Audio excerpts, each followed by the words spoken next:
안녕하세요. 오늘 저희가 함께 좀 깊이 살펴볼 자료는요. 아칭 재정 성공 확언이라는 제목의 스크립트입니다. 이걸 보니까 매일 아침을 뭐랄까 긍정적인 재정 관련 자기 암시로 시작하도록 그렇게 짜여 있더라고요. 눈을 감고 듣거나 아니면 거울 앞에서 힘차게 외치라고 그렇게 안내하는데요. 확신과 에너지를 싣는 게 중요하다고 강조하고 있습니다.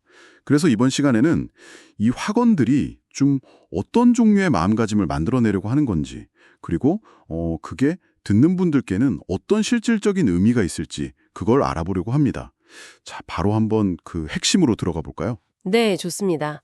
이 스크립트는 딱 보면 재정적 성공에 대한 긍정적인 신념 체계랄까요? 그걸 이제 내면에 만들려는 의도가 아주 명확해 보여요. 그냥 단순히 돈을 원한다 이 정도가 아니라 내가 풍요를 누릴 자격이 있다. 그리고 이미 그 길에 들어서 있다. 뭐 이런 깊은 믿음을 심으려는 거죠. 특히 여기서 준비가 되어 있다 이 감정 상태를 중요하게 여기는 방식이 좀 흥미롭습니다. 이게 어떻게 보면 인지 재구성하고도 좀 관련이 있어요. 그렇죠. 그 준비됨이라는 느낌, 그 감정을 만들려고 되게 재밌는 표현들을 쓰더라고요. 예를 들면 돈은 나를 사랑하고 나는 돈을 환영합니다. 이런 구절 있잖아요. 이건 돈이랑 관계를 마치 뭐랄까 사람 대하듯이 설정하는 건데 이런 접근이 왜 효과적일 수 있다고 보세요? 혹시 그 감정적인 저항 같은 걸 좀 줄이려는 걸까요? 네, 정확해요. 돈에 대해서 좀 부정적인 감정이라던가 뭐 두려움을 가진 분들한테는요.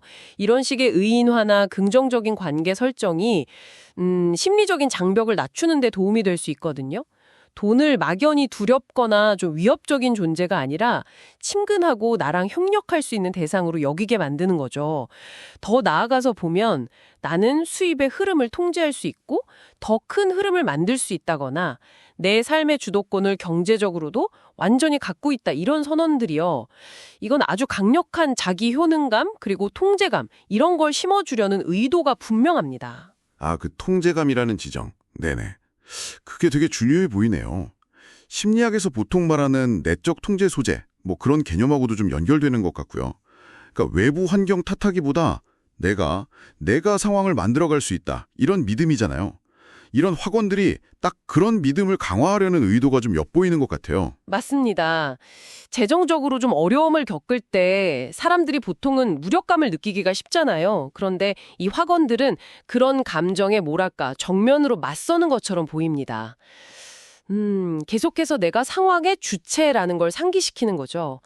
또 나는 언제나 나의 가치를 인정받고 그에 합당한 보상을 받는다.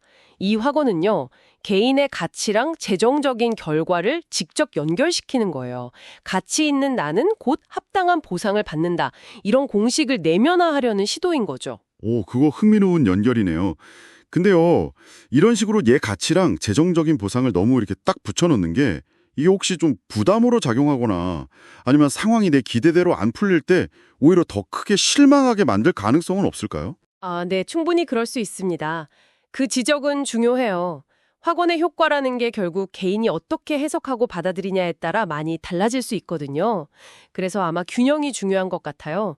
스크립트 뒤쪽을 보면 소비보다 투자에 집중한다. 이런 구체적인 행동 지침도 나오고요.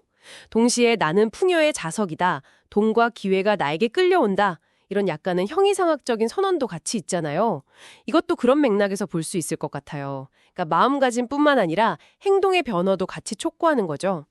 다만 끌려온다는 표현은 자칫하면 좀 수동적인 태도를 강화할 수도 있겠다. 이 점은 한번 생각해 볼 부분인 것 같습니다. 그렇군요. 네, 그러니까 능동적인 행동 지침이랑 어떻게 보면 끌어당김의 법칙 같은 요소가 좀 섞여 있는 거네요. 이런 확언들이 아마 듣는 분들이 평소에 돈에 대해서 어쩌면 무의식적으로 가졌을지도 모를 어떤 불안감이나 부정적인 생각과는 상당히 좀 다를 텐데요. 이렇게 꾸준히 긍정적인 문장들을 접하는 것이 여러분의 그 내적인 금융 시나리오라고 할까요? 그걸 어떻게 바꿀 수 있을지, 그리고 그게 궁극적으로 나에게 어떤 의미가 될지 한번 생각해 보시면 좋을 것 같아요. 네, 자기계발 분야 같은 데서는 이런 확언들이 마음가짐, 흔히 말하는 마인드셋을 바꾸는 도구로 굉장히 널리 쓰이거든요. 핵심은 그거죠. 외부 상황을 바꾸기 전에 먼저 내 안의 신념이나 태도를 긍정적으로 다시 세팅하려는 접근 방식이요. 이걸 좀 더 넓게 보면 재정적 성공을 위한 어떤 심리적인 기반을 다지는 과정이다. 이렇게 볼 수 있습니다. 하지만 여기서 정말 중요한 건 이게 뭐 구체적인 행동 계획이나 재무 전략을 대체할 수는 없다는 점이에요. 심리적인 준비랑 실제 행동이 같이 가야겠죠. 네, 맞아요. 오늘 저희가 살펴본 이 아침 재정 성공 학원 스크립트는 결국 긍정적인 자기선언 그리고 아주 확고한 믿음 이걸 통해서 자신의 재정적 현실을 좀 능동적으로 만들어가려는 강한 의지를 담고 있는 것 같습니다. 마지막 학원들도 보면 나는 준비되어 있다. 나는 재정적 성공의 주인공이다. 이렇게 스스로에 대한 깊은 신뢰, 또 감사의 태도로 전체 내용을 마무리 짓고 있고요. 네. 여기서 우리가 마지막으로 한번 던져볼 만한 질문은 이거인 것 같아요. 이 학원들이 주로 초점을 맞추는 건 내면의 상태? 그러니까 마음가짐이나 신념을 바꾸는 데 있잖아요. 그렇다면 이렇게 형성된 내적인 통제감이라든지 긍정적인 기대감이 시간이 지나면서 과연 여러분의 실제 재정 관련 행동, 예를 들면 뭐 저축 습관이나 투자 결정, 소비 패턴 같은 것들이요. 여기에 구체적으로 어떤 영향을 미치게 될까? 이 질문입니다. 그 내면의 변화가 실질적인 행동 변화로 이어지는 그 연결고리가 어떻게 작동할지 한번 깊이 생각해 보실 만한 주제가 아닌가 싶습니다. 네, 오늘 저희와 함께 이 자료를 흥미롭게 탐색해 주셔서 감사합니다.